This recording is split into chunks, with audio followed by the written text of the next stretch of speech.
Caitlin Clark walked into Gainbridge Fieldhouse on Thursday night carrying something no one had ever seen before.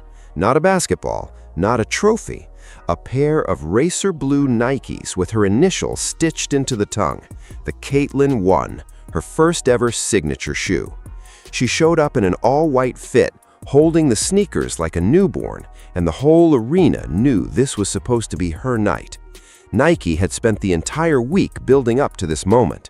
Clark changed her Instagram handle to Caitlin1. She dropped cryptic photo after cryptic photo. Travis Scott was spotted rocking a black and chrome pair. The internet was on fire. And then tip-off happened. And by the time that final buzzer hit, the shoes were the last thing anybody was talking about. Because what happened inside that building over the next 2.5 hours exposed cracks in the Indiana Fever that go far deeper than one loss to the Atlanta Dream. And the numbers tell a story that should make every single person in that organization uncomfortable. 26 points, 7 assists. That was Caitlin Clark's stat line heading into the fourth quarter. Read that again. 26 and 7. In any league, in any era, that is a franchise player operating at an absolutely elite level. She was cooking, she was distributing, she was doing everything the Fever needed her to do on a night that was supposed to belong to her. And then the fourth quarter started, and everything stopped. Clark finished the game with 26 points and 7 assists, the exact same line. Not one more bucket, not one more dime. She went the entire final period without adding a single point or a single assist to her total. And when you dig into exactly why that happened, what you find is a chain of decisions so baffling, so analytically indefensible, that it calls into question the competitive priorities of the people running this franchise. But the fourth quarter meltdown didn't start in the fourth quarter. It started with a whistle and a coach who refused to do anything about it. Clark had been aggressive all night. She was attacking the rim the way she had during Indiana's 4-game winning streak, getting to her spots, drawing contact, making things happen. But the refs were calling it tight, and the fouls started stacking. She picked up her 4th foul, and then came the 5th. With 8 minutes and 41 seconds left in the fourth quarter, Clark was whistled for her 5th personal foul. The call was immediately questioned. Fans in the building reacted.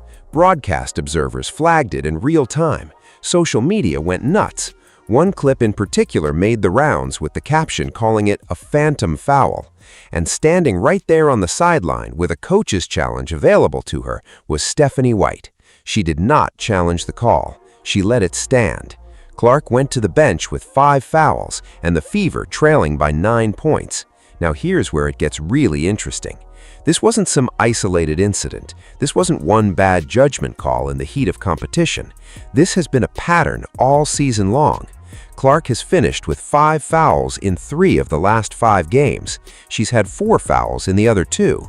The foul trouble has been a recurring issue, and the coaching staff's response to it has been criticized repeatedly by media, by analysts, and by fans who watch this team every single night. WNBA reporter Robin Lundberg called White out directly after the game, posting on X that White needs to start using her challenges on the obvious calls against Clark. And the kicker? White did use her challenge during this game. She used it on a completely different play involving a completely different player, a call that observers noted was far less controversial than the ones against Clark that went unchallenged. So the challenge was available. The tool was right there.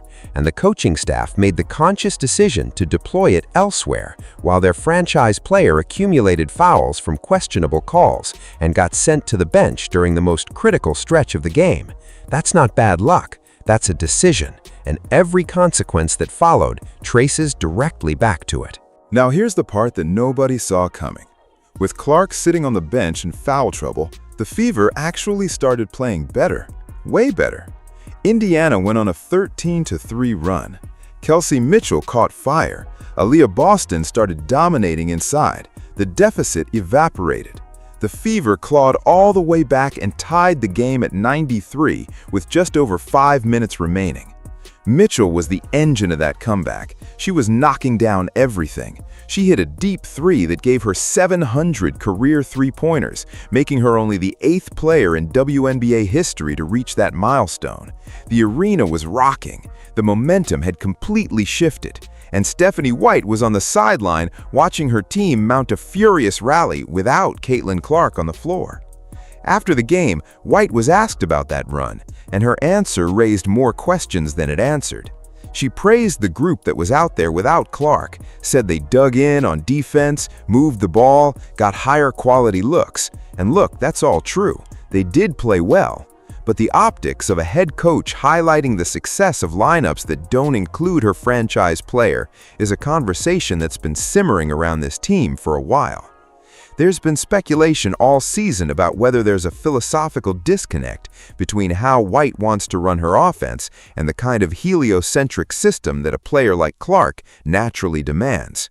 Rumors suggest that the tension between structured team basketball and Clark-centric playmaking has been an ongoing internal discussion, and moments like this, where the coach points to the success of Clark-less lineups after a loss, only add fuel to that fire. Whether that tension is real or imagined, the perception alone is a problem for a franchise that's supposed to be building everything around its generational talent. Clark finally came back into the game with 3 minutes and 16 seconds remaining. 3 minutes! The Fever had just completed one of the most impressive runs of their season to tie the game, and now their best player was back on the floor for the finish. This should have been the moment. This should have been the coaching staff putting the ball in Clark's hands and saying, "Go win this for us." That is not what happened. When Clark re-entered the game, the offensive design did not involve her. She took one shot the entire fourth quarter. One. The player who had produced 26 points and 7 assists was standing inside the rotation, watching the game's final possessions unfold without the ball finding her hands in positions where she could create. And the results were catastrophic. Atlanta immediately seized control. The Dream went on a 13-6 run. Indiana's 17th turnover of the night led to a fast break layup that pushed Atlanta's lead to 99-95 with just over 2 minutes left. The Fever never recovered. Final score, Atlanta 108, Indiana 101. And the question that demands an answer is this. If the plan was to bring Clark back and not run the offense through her, what exactly was the point of putting her back in? She couldn't play aggressive defense because she had 5 fouls. She wasn't getting the ball in positions to score. She was essentially standing on the court as a decoy with no strategic purpose. The analytically honest decision, if the coaching staff didn't want to involve her in the offense, was to keep her on the bench, where at minimum her foul situation stayed protected and you avoid the risk of a 6th foul. Reinserting her without involving her accomplished nothing. It didn't help Indiana score, it didn't improve the defense, it just put the franchise's most important player in a position where she could do nothing but watch the loss happen from 5 feet closer to the action. Mitchell's hot stretch in the fourth quarter created an interesting dilemma that the coaching staff apparently resolved in the simplest and least creative way possible. Mitchell was on fire. She was the hot hand, and the coaching philosophy appeared to be that you ride the hot hand and you don't disrupt what's working. On the surface, that sounds reasonable, but at the highest levels of basketball, offensive design isn't an either-or proposition. Elite coaching staffs find ways to involve multiple weapons simultaneously. You can run Mitchell off screens and still create actions that put the ball in Clark's hands. You can use Clark as the initiator and let Mitchell operate as the release valve. The idea that the offense can only flow through one player at a time is a limitation of scheme, not a limitation of talent. And when you have a player with 26 points and 7 assists right there, choosing not to find ways to integrate her into the offensive flow alongside your other hot shooter isn't just a missed opportunity, it's a fundamental failure of design. Sophie Cunningham's usage tells the same story from a different angle.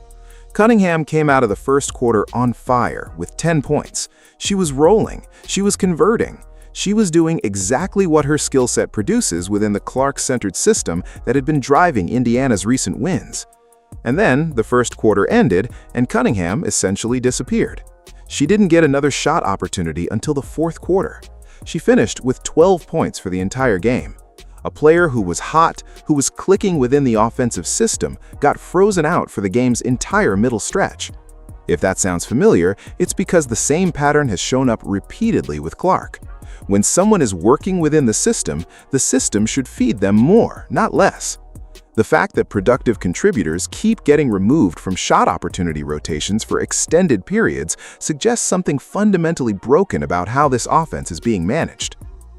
On the other side of the floor, Angel Reese delivered a performance that made Indiana's defensive failures look even worse by comparison. Reese was in foul trouble herself. She picked up 4 fouls in the first half and had to sit with 5 minutes and 45 seconds left in the second quarter.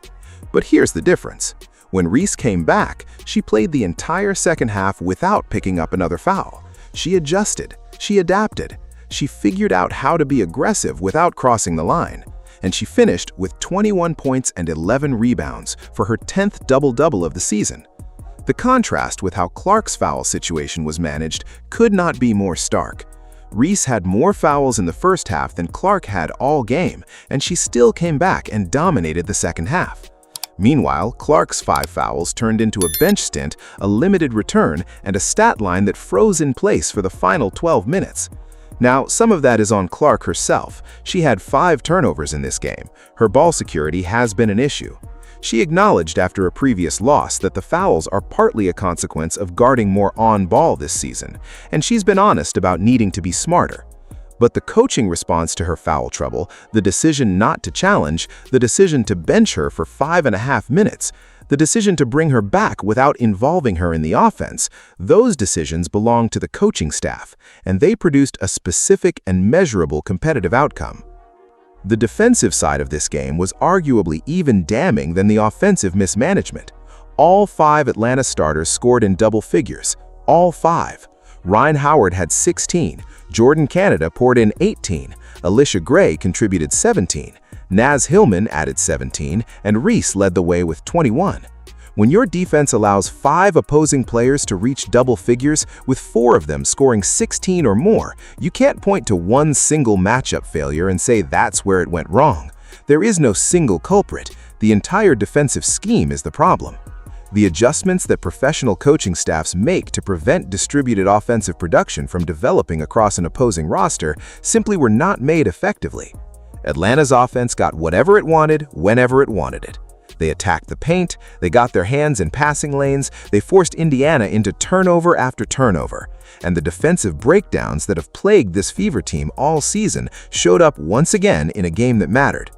Indiana currently allows the 2nd most points per game in the entire league. That's not a one-game problem. That's a systemic issue that has persisted through 14 games and shows no signs of improving. The 4-game winning streak that preceded this loss? Every single one of those opponents was at the bottom of the standings, teams competing for lottery positioning, the kind of opponents that make your defensive numbers look better than they actually are. This loss to Atlanta, a team that's 10-4 and actually fighting for something, pulled back the curtain and revealed what the winning streak had temporarily hidden. The roster construction deserves its own conversation because the personnel limitations that showed up in the fourth quarter trace directly back to decisions made in the front office. Michaela Timpson was on the floor in late-game critical minutes. She's a second-year player. She shouldn't be in that position, and that's not a knock on her ability or her effort. It's a reflection of the fact that the roster around Clark doesn't have enough depth to keep young developmental players out of high-leverage situations. Monique Billings was brought in as the marquee free agency signing of the offseason.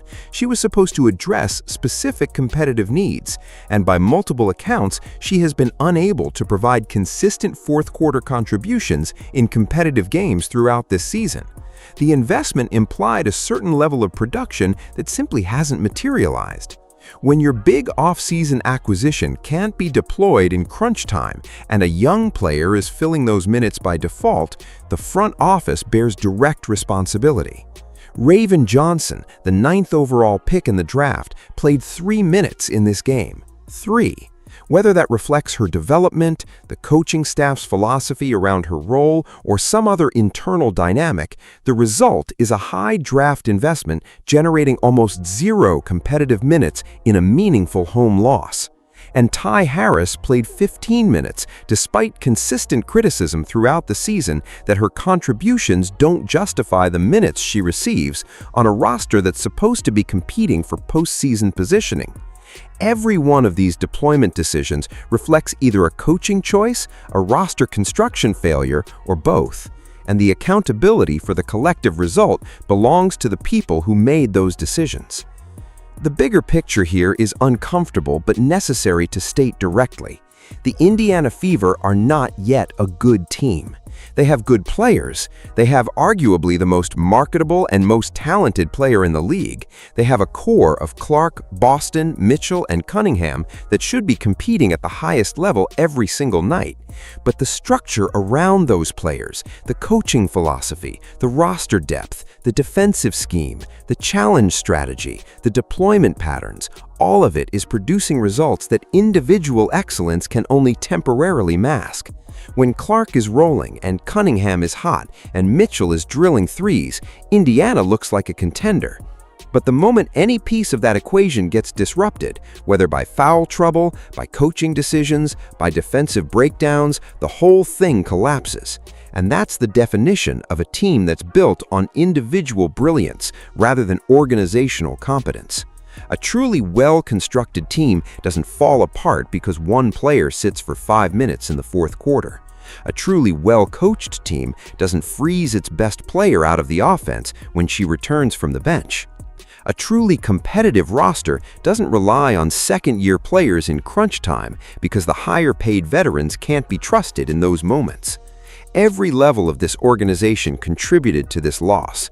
The coaching staff's challenge decisions, the offensive design in the final minutes, the defensive scheme that allowed 5 opposing players to feast, the front office roster moves that created depth problems at the worst possible moments, and the pattern of second and third quarter collapses that has followed this team throughout the season was present again, with Atlanta outpacing Indiana through the middle quarters in ways that the brief fourth quarter urgency could not fully reverse. And then there's the shoe, the Caitlin 1, the debut that was supposed to define the night. Clark described it as her debut album and said she wanted it to be killer. Nike built an entire marketing push around it. The shoe features new Opticast technology, Zoom Air cushioning, a design inspired by the Kobe 5 and Kobe 6 that Clark had worn throughout her career. It launches October 1st at $140. It's a genuine milestone, not just for Clark, but for women's basketball. She's only the 5th active WNBA player with a signature shoe from a major brand, joining Angel Reese with Reebok, Breanna Stewart with Puma, and Sabrina Ionescu and Aja Wilson with Nike. The moment was real, the accomplishment is significant, but the game that accompanied it turned what should have been a celebration into a case study of everything working against Clark simultaneously. The refs, the coaching decisions, the foul trouble, the frozen fourth quarter, the loss. If you were writing a movie script about the worst possible night for a signature shoe debut, you couldn't make this stuff up. The rematch comes Saturday. Same 2 teams, this time in Atlanta. The structural problems that caused Thursday's loss don't disappear with a bus ride. Clark's foul trouble pattern doesn't reset. White's challenge philosophy doesn't change overnight. The defensive scheme that allowed 108 points doesn't suddenly get fixed before the next tip-off. And the roster limitations that put the wrong players in crunch time situations are baked into the season at this point.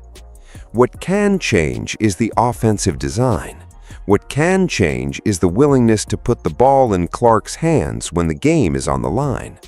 What can change is the recognition that 26 points and 7 assists entering the fourth quarter means your best player deserves to touch the basketball in the final 3 minutes. Indiana is 9-6. Atlanta is 10-4. The Fever are 3rd in the East, and the talent is real. But talent without structure is just potential, and potential doesn't win championships. The people making decisions for this franchise, on the sideline and in the front office, have to decide what they're building. Because right now, the answer to that question changes depending on which quarter you're watching. And that inconsistency, more than any single loss, is what should keep everyone in that organization up at night. The Caitlin 1 drops in October. The question is whether the team wearing them will be ready to match what they represent.